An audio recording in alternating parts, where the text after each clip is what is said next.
दोस्तों, झारखंड मुक्ति मोर्चा पूरी तरह से बदल रही है। पार्टी के काम करने का तरीका भी चेंज हो रहा।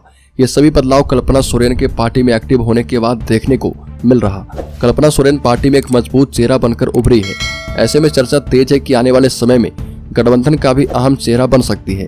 21 अप्रैल को एक बड़ी रैली का आयोजन होना है और इंडिया गठबंधन के कई दिग्गज नेता इसमें शामिल हो रहे। पिछले कुछ महीनों में कल्पना सोरेन झारखंड में एक मजबूत नेता के तौर पर उभरकर सामने आई है। शुरुआती दिनों में राजनीतिक मंचों से उनके चेहरे में दिखने वाली झिझक भी अब बेहद ही कम हुई है।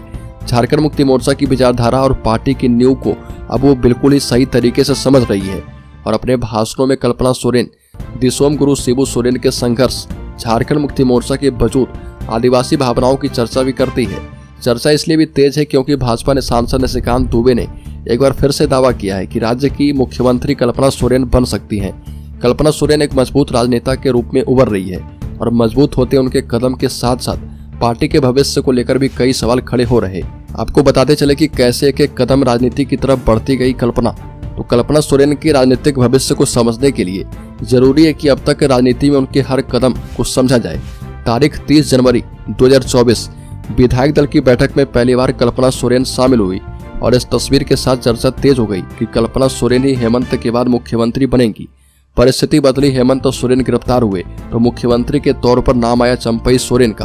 कल्पना सोरेन बैकफुट पर रही, लेकिन उन्हें सामने लाने की तैयारी पार्टी के अंदर चलती रही। 6 फरवरी को हेमंत सोरेन के एक्स पर एक ट्वीट आया और लिखा था कि जब तक झारखंडी योद्धा हेमंत सोरेन जी केंद्र सरकार और बीजेपी के षड्यंत्र को परास्त करके हम सबके बीच नहीं आ जाते, तब तक उनका ये अकाउंट मेरे यानी उनके जीवन साथी कल्पना सोरेन द्वारा चलाया जाएगा। और हेमंत सोरेन के सोशल मीडिया के माध्यम से मुखर होती कल्पना सोरेन की आवाज ने यह साफ कर दिया कि वो बैकफुट पर खड़े होकर सब नहीं देखेगी। अपनी बात और विरोधियों पर निशाना साधने के लिए कल्पना ने हेमंत सोरेन के सोशल मीडिया का इस्तेमाल शुरू कर दिया। और 21 अप्रैल को जो उलगुलान रैली होने वाली है, यह एक बड़ी राजनीतिक रैली है और इसमें कई बड़े नेता शामिल होंगे। हेमंत सोरेन की गिरफ्तारी के विरोध के साथ ही यह लोकसभा चुनाव के लिए भी अहम साबित होगी और इस रैली के बाद कल्पना सोरेन की राजनीतिक दिशा भी तय होगी। कल्पना सोरेन को पार्टी के अंदर कितना स्वीकार किया जाएगा तो यह वक्त बताएगा।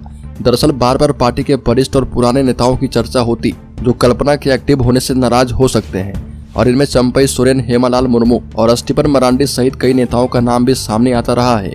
बता दें कि झारखंड मुक्ति मोर्चा पर लंबे समय से नजर रखने वाले लोग बताते हैं कि पार्टी के अंदर कोई बड़ी बगावत नहीं है जिससे कल्पना सोरेन को परेशानी होगी और पूरी तरह स्वीकार तो शिबू सोरेन को भी नहीं किया गया था। किसी पार्टी के नेता को संतुष्टि नहीं मिलती तो वो पाला बदल सकता है।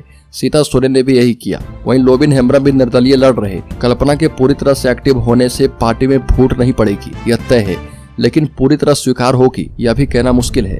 बसंत सोरेन कल्पना के साथ है और पार्टी में तालमेल दिख रहा और ये पूरी तरह से मानकर चलिए कि हेमंत सोरेन की मौजूदगी में कल्पना सोरेन पार्टी का चेहरा बनने वाली है और मजबूत चेहरा बनेगी और ये बिल्कुल ही साफ नजर आ रहा और इसमें आपको भी किसी भी तरह का संशय नहीं रखना चाहिए। तो दोस्तों, इस खबर में इतना ही। झारखंड से संबंधित हर एक न्यूज को पाते रहने के लिए सब्सक्राइब करें और बेल आइकॉन जरूर दबा दें।